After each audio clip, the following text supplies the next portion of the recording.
네, 여러분 안녕하세요. 주간민법 기본이론과정 5회 과정 진행하겠습니다.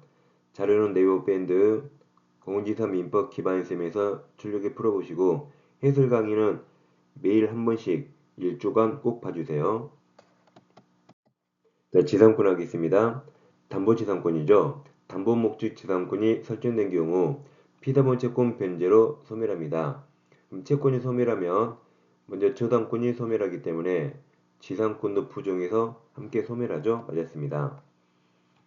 2번도 채권 담보죠. 담보를 위해서 토지의 저당권과 함께 무상의 담보지상권을 취득한 채권자는 그 다음 이 말 잊지 마시라 그랬죠. 특별한 사정이 없는 한 이 말은 모든 과목 절대 읽지 않습니다.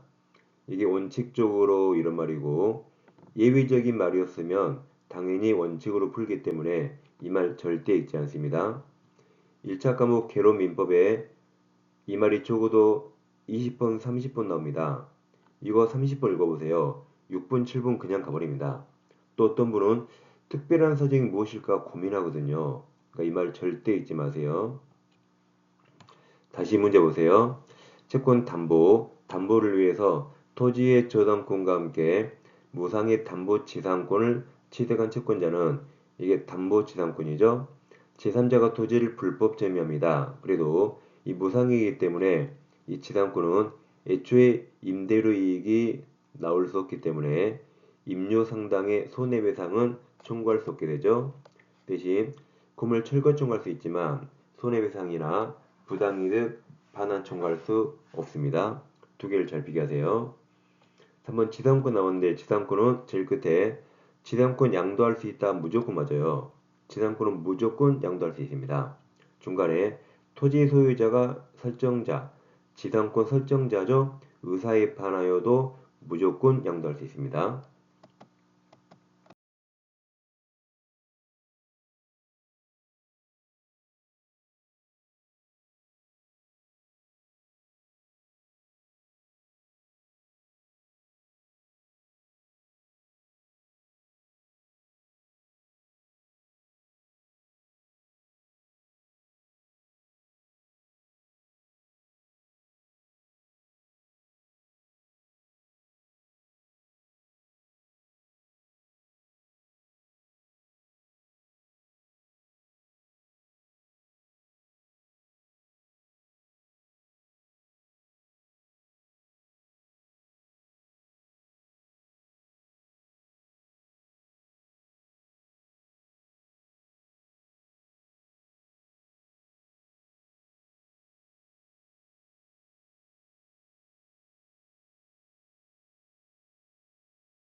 7번. 7번 이제 객관식은 지문이 길면 끝부분에 무엇을 물어봤는가 확인하세요. 7번 끝에 법정 지상권이 성립하는 거 물어서요. 그럼 저당권이 있는 걸 봐서 366조입니다. 그럼 366조는 설정 당시 건물이 있었는가 보면 돼요. 그럼 자, 저당권이 설정된 토지. 그럼 토지에 저당권이 있는데 설정 당시 건물 없고 그 후에 건물이 축소됐죠. 그러면 설정 당시 건물이 있어 없어? 없기 때문에 저 끝에 성립하지 않습니다. 8번도 끝에 법정상 성립하는가? 그러면 지상 건물이 없는 토지의 저당권 설정. 그럼 저당 설정 당시 건물 없죠. 그럼 성립하지 않아요. 중간에 불 끼웠습니다. 9번도 법정상 성립하는가? 동일행 소유 토지와 건물에 관해서 공동저당 나왔죠. 그럼 철거되고 신축이 나온가? 건물이 철거됐죠? 축조가 신축이죠? 이때 성립하지 않죠. 그래서 법정상권은 5초 이내에 다 해결할 수 있습니다. 설정 당시 건물이 있었는가 없었는가만 보면 되고 공동저당 후 신축만 X하면 됩니다.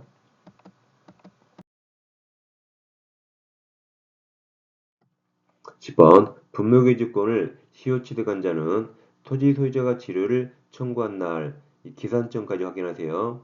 시효 취득하면 지료를 청구한 날 맞고 지료 지급할 의무가 있습니다. 과거에는 무상이라고 그랬는데 최근에 판례가 유상으로 바뀌었고 주의하실 게 지료 청구한 날부터입니다. 이제 지역공감이다.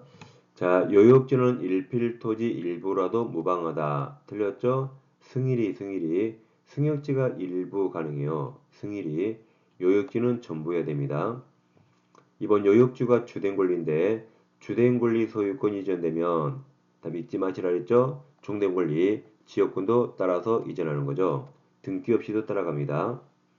3번 지역권 종된 권리는 요역지 주된 권리와 분리해서 종된 권리만 양도할 수 없습니다. 3번, 4번 묶어서 같은 말이죠. 4번 지역권 종된 권리는 또 요역지 주된 권리와 분리하여 양도 안 되죠. 다른 권리 목적 따지 못합니다. 이게 맞는 지문입니다. 5번 지역권자는 승역지를 권한 없이 점연자에게 반환 청구할 수 없죠. 지역권에는 물권적 초원권 중에 이 반환 청구권이 준용되지 않습니다. 지역권은 목적물을 배타적 점유하잖아요. 그래서 반환 청구는 없습니다. 6번 요역지 불법 점유자 부할 필요 없죠. 따라서 통행지역권 시효 취득할 수 없게 됩니다. 7번 제일 끝에 이제 손실 보상해야 되는가? 그럼 통행지역권을 시효 취득했죠. 그럼 당연히 남토지 땅이기 때문에 손실 보상은 해야 되죠. 해야 됩니다. 이렇게 객관식은 항상 지문이 길면 끝부분에 무엇을 물어봤는지 확인하면 중간에 안 읽어도 풀 수 있습니다. 네, 전세권입니다.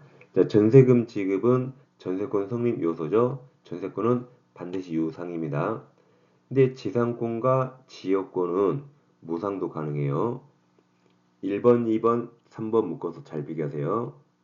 2번 전세권 설정자의 목적물 인도는 성립 요건이 아니죠. 근데 1번 전세금 지급은 성립 요건입니다.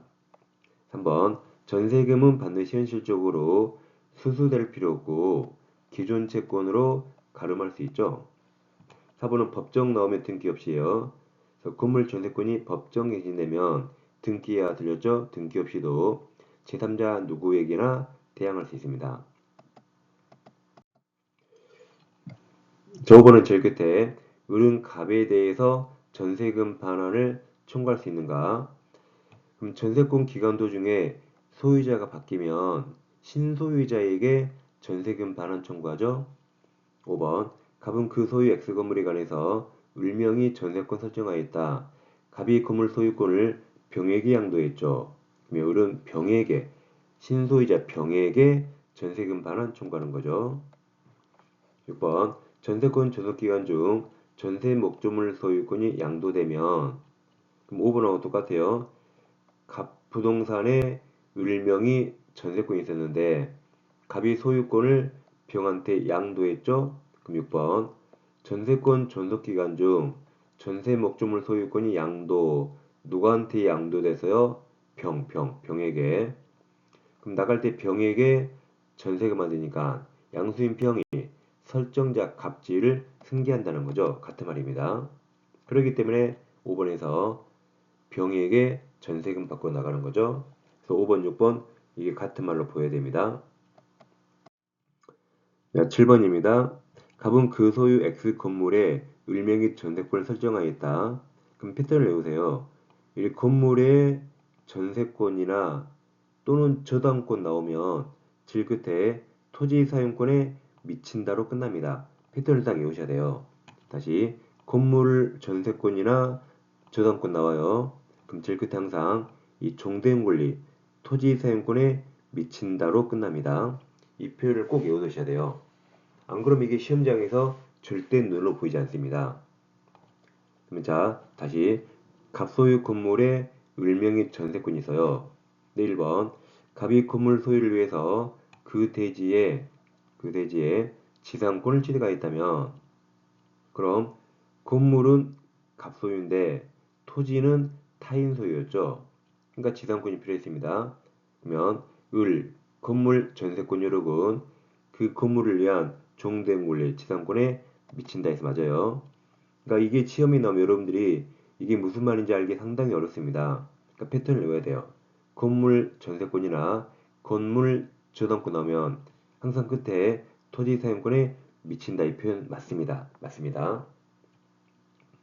자, 2번은 제일 끝에 등기가 이 말 읽지 마시라 그랬죠? 자, 무효로 추정되는가 물어봤어요. 그러면 등기는 다 유효인데 이상하네요. 그럼 2번 협의한 전세권 존속기간이 시작되기 전에 을 앞으로 전세권 설정 등기가 먼저였죠. 그래도 일단 등기관이 있기 때문에 이 등기는 유효로 일단 추정되는 거죠. 여러분 지금 자 8번 나왔죠? 8번 문제 맞았는가 틀렸는가 지금 풀어보세요. 제가 문제 풀 시간 준 것도 처음이네요. 자 8번 문제 맞았는가 지금 풀어보세요.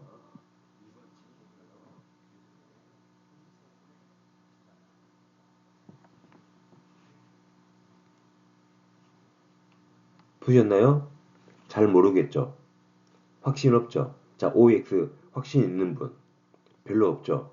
그래서 잠깐 아까 보세요. 그래서 아까 제가 이 건물의 전세권이나 저당권 나오면 항상 끝에 토지 사용권에 미친다. 그러니까 제가 이 표현을 외우는 겁니다. 방금 7번에 풀어봤잖아요. 근데 바로 지금 2분 됐는데 못 풀겠죠? 확신 없죠? 이 문제 맞췄더라도 찍었죠? 자, 다 알아요. 그러니까 항상 패턴을 외우세요. 이렇게. 전세권이나 저당권에서 건물 전세권, 저당권 나오죠? 그럼 저 끝에 토지 사용권에 미친다. 맞는 표현입니다. 그다음 9번. 9번은 제일 끝에 뭘 물어봤죠? 건물 전부에 경매청을 할 수 있는가? 그럼 뻔합니다. 건물 일부의 전세권이 있죠. 그럼 일부 전세권자라 그자가 전세권에 의해서 전부를 경매할 수는 없는 거죠. X가 됩니다. 자, 유치권으로 옵니다. 유치권은 1, 2, 3이 시험에 가장 많이 나와요. 1, 2, 3 묶어 두시고 1번은 임차인은 임대인과 약정이와 자, 권리금 나오면 권리금은 유치권 행사할 수 없는 채권이죠. 2번도 보증금 나오면 저렇게 유치권 행사할 수 없는 채권입니다. 3번도 보증금 중간에 보이죠? 나오면 유치권 행사할 수 없단 말이 유치권의 채권이 될 수 없다는 거죠. 두 개 꼭 외워두세요. 4번 유치권자는 채권 변제를 받기 위해서 경매할 수 있죠. 단 우선 변제권은 없습니다. 그리고 우선 변제권이 없기 때문에 5번 물상대위성도 인정되지 않습니다. 6번 유치권은 임의규정이죠. 그래서 유치권 배제 특약 유효하게 됩니다. 7번 8번 묶어 잘 비교하세요. 자, 유치권은 간접점유로도 행사할 수 있지만 이처럼 채무자가 직접 점유하면 이건 채무자에게 물건을 돌려준 거기 때문에 이때는 간접점유로 유치권 행사할 수 없습니다. 간접점유로 유치권이 인정되려면 채무자가 아니라 제3자에게 직접 점유를 맡겨야 가능합니다. 8번도 채무자가 직접 점유자면 간접점유로 유치권 성립하지 않습니다. 간접점유로 유치권이 성립하려면 채무자가 아니라 제3자에게 직접 점유를 맡겨야 가능합니다. 여기처럼 채무자가 직접 점유자면 이 물건 그냥 돌려준 거라 이때는 유치권 성립하지 않습니다. 네, 왼쪽 영상 클릭하시면 중개사법 한 번에 끝내는 이론 강의 공부할 수 있습니다. 질질 끄는 학원 컬이 버려버리세요. 중개사법 한 번으로 충분합니다. 그리고 중개사법 항상 기출문제를 계속 반복하셔야 돼요. 기출 특강까지 함께 아울러 공부할 수 있습니다. 네, 저는 다음 주에 찾아뵙겠습니다. 감사합니다.